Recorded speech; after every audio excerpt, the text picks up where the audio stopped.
خواجہ بندہ نواز حسینہ Urdu girls high school اوسا ضلع لاتور. پیشکش زرگر مجاہد نذیر احمد من جانب صدر معلمہ. سبق مچھلیوں کا شکار مصنف شفیق الرحمان. جان پہچان.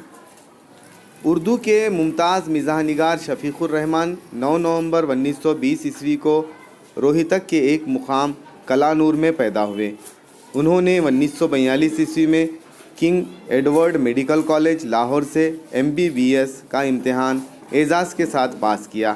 میڈیکل امتحان میں نمایاں کامیابی کی وجہ سے انہیں انڈین آرمی میڈیکل سروس میں لیا گیا. پاکستان بن گیا تو وہ پاکستانی فوج کا حصہ بن گئے اور میجر جنرل کے عہدے تک ترقی کی.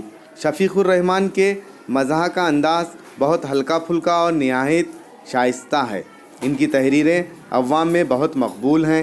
ان کے مضامین کے مجموعوں میں شگوفے، مد و جزر، حماقتیں، مزید حماقتیں اور دجلہ جیسے مشہور ہوئے. 19 مارچ 2000 عیسوی کو ان کا انتقال ہوا. ہم ہر اتوار جھیل کے کنارے گزارتے.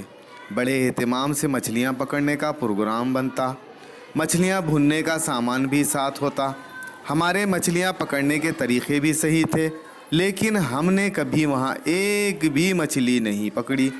انجینئر صاحب اور ڈاکٹر صاحب کا خیال تھا کہ اس جھیل میں مچھلیاں بالکل نہیں ہیں. جھیل کے پانی میں کوئی خرابی تھی. اس میں معدنیات کے کچھ ایسے اجزاء شامل تھے جن کی وجہ سے مچھلیاں زندہ نہیں رہ سکتی تھیں، لیکن ہمیں اس پر بالکل یقین نہ آتا. ایسی خوشنما جھیل میں تو مچھلیاں دور دور سے آ کر رہیں گی. ہم اداس ہوتے یا ہمیں دھمکایا جاتا تو ہم سیدھے جھیل کا رخ کرتے، گھاس پر بیٹھ جاتے، بادشاہوں، پریوں اور بحری ڈاکوؤں کی کہانیاں پڑھتے. ذرا سی دیر میں ہم بھول جاتے کہ اس خوبصورت گوشے کے علاوہ دنیا کے اور حصے بھی ہیں جہاں اسکول ہیں. اسکول کا کام ہے، ماسٹر صاحب کی ڈانٹ ہے، گھر والوں کی گھڑکیاں ہیں. ہم دوسرے کنارے کی باتیں کرتے جسے دیکھنے کا ہمیں بے حد شوق تھا. ہم قیاس آریاں کرتے کہ وہاں کیا کچھ ہوگا، شاید وہاں کس قسم کی دنیا ہوگی. ہم نے کئی مرتبہ ارادہ کیا کہ جھیل کو عبور کر کے دوسری طرف جا پہنچے، لیکن ہمیں کشتی نہ مل سکی، نہ ہمیں تیرنا آتا تھا. ہم چاندنی رات میں جھیل کے کنارے بیٹھ کر ایک دوسرے کو پریوں کی کہانیاں سناتے تو جیسے سارے کردار ہماری آنکھوں کے سامنے چلنے پھرنے لگتے. چاندنی کچھ یوں بدل جاتی اور دوسرا کنارہ ایسا پرسحر خطہ معلوم ہونے لگتا کہ ہم سچ مچ پریوں کے ملک میں پہنچ جاتے.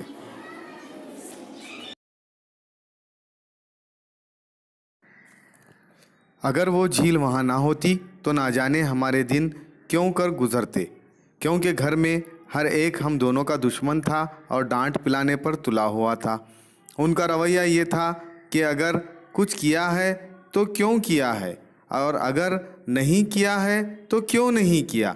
ان دنوں سب کے دلوں میں یہ خیال بیٹھ گیا تھا کہ ہم دونوں نہایت نالائق ہیں اور بالکل نہیں پڑھتے. ابا کا تبادلہ حسب معمول آبادی سے دور کسی ویرانے میں ہوا اور مجھے روفی کے یہاں بھیج دیا گیا. گھر سے ہر خطے میں تاکید آتی کہ لڑکے کی پڑھائی کا خاص خیال رکھا جائے، چنانچہ خاص سے بھی زیادہ خیال رکھا جاتا. گیہوں کے ساتھ گھن باقاعدہ پستا اور ننھے میاں کی خوب توجہ ہوتی.